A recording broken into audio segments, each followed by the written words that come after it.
श्री गणेशाय नमः। श्री जगदम्बा दुर्गा दैवीय नमः। अंतस यात्रा की इस कड़ी में आज हम अपने साधकों को माला को अभिमंत्रित करने की विधि बता रहे हैं। माला यानी जप माला।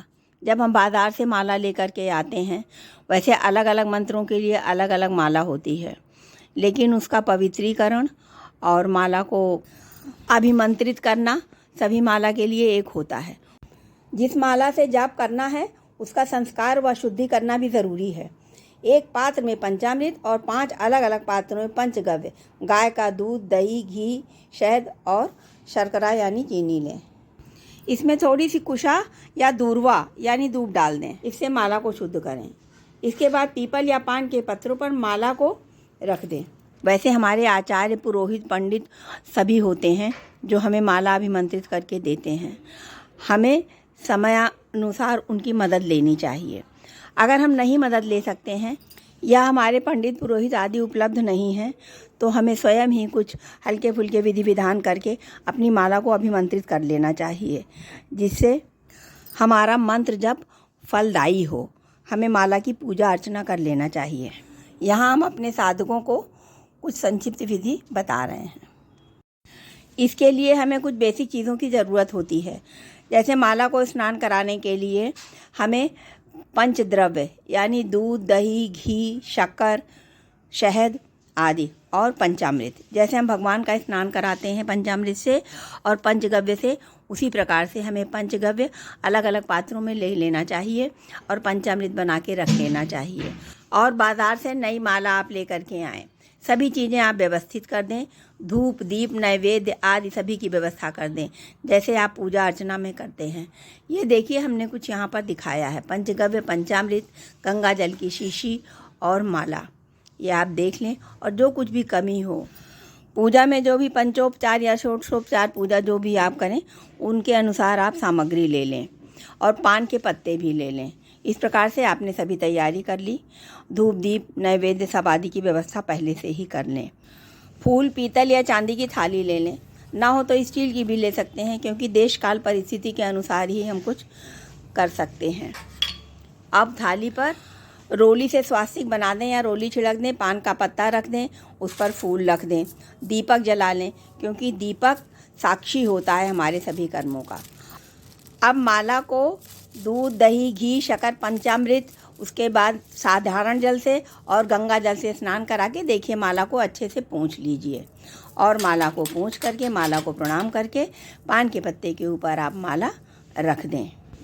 इस बीच आप माला को प्रणाम करने का मंत्र ओम ऐं ह्रीं अक्षमालिकाय नमः ये बोलते जाएं।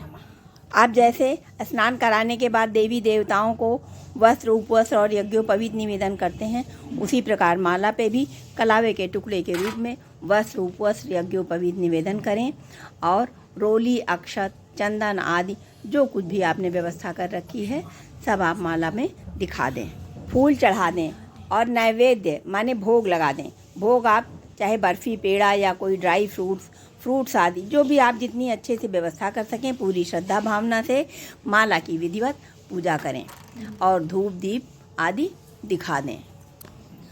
माला को धूप और दीप से देखिए ऊपर दिखा दें, जिससे धूप और दीप माला पे अच्छे से लग जाए। अग्नि हमारे सर्वत्र कर्मों का साक्षी होता है, इसलिए अग्नि को प्रणाम करके माला को अपने शुद्ध करके उस माला को हम पान के पत्ते पर पुनः स्थापित कर देते हैं और ऊपर से उसके एक पान के पत्ते से माला फिर से ढक देते हैं।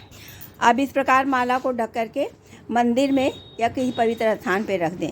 टाइम हो आपके पास तो 2-4 घंटे के लिए रख दें। अब इसके बाद गौरी गणेश जी की पूजा करके और अपने इष्ट देव की पंचोपचार या षोडशोपचार पूजा करके माला के सुमेरु को दोनों नेत्रों के मध्य ब्रह्मरंध्र पर स्पर्श करते हुए इस मंत्र को बोलें। ये माला का अभिमंत्रित करने का मंत्र है। मंत्र थोड़ा बड़ा है, अगर आप ना बोल पाएँ तो ओम ऐं ह्रीं अक्षमालिकाय नमः ही 11 या 21 बार बोल लें या 108 बार, जो भी आपसे बन पड़े सुविधा और श्रद्धा के अनुसार। ब्रह्मरंध्र यानी दोनों नेत्रों के बीच मस्तक का जो भाग होता है, वो हमारी भ्रुकुटी के मध्य का भाग होता है, उसी को ब्रह्मरंध्र कहते हैं। वहाँ पर आप माला को प्रणाम करें। अपने इष्ट का स्मरण करके माला करके हम अपने इसी ब्रह्मरंध्र को जागृत करना चाहते हैं।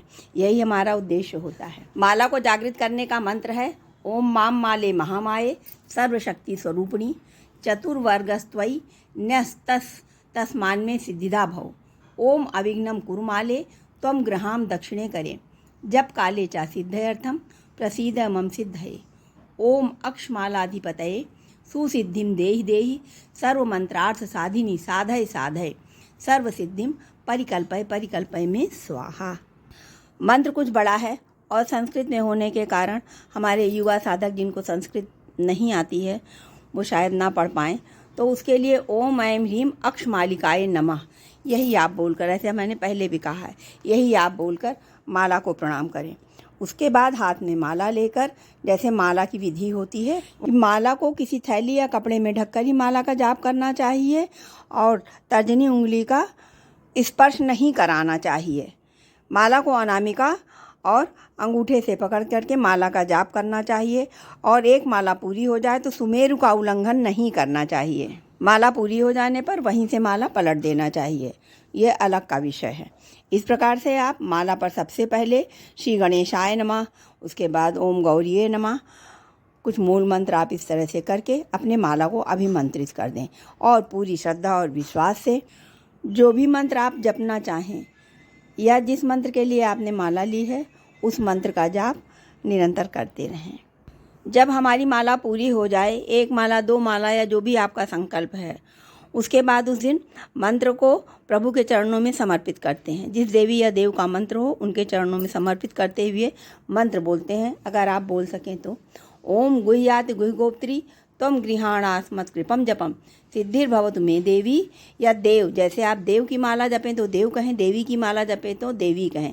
त्वत्प्रसादान महेश्वरी, या देवताओं की माला करें तो अमुक देवता का नाम लें या उनको महेश्वरा सुरेश्वरा बोल करके इस तरह से आप मंत्र को समर्पित करें। अगर आप मंत्र नहीं बोल पाते हैं तो सिर्फ देवी या देवता का नाम लेकर के मंत्र पुष्पांजलि समर्पयामि या निवेदयामि, या नहीं बोल सकते हैं तो आप अपनी ही भाषा में प्रभु मैंने जप किया आपको समर्पित कर रहे हैं, इतना बोल करके 2 बूंद जल देवी या देवता के आगे डाल दें, प्रणाम कर लें, क्षमा प्रार्थना कर लें। ओम नमो भगवते वासुदेवाय।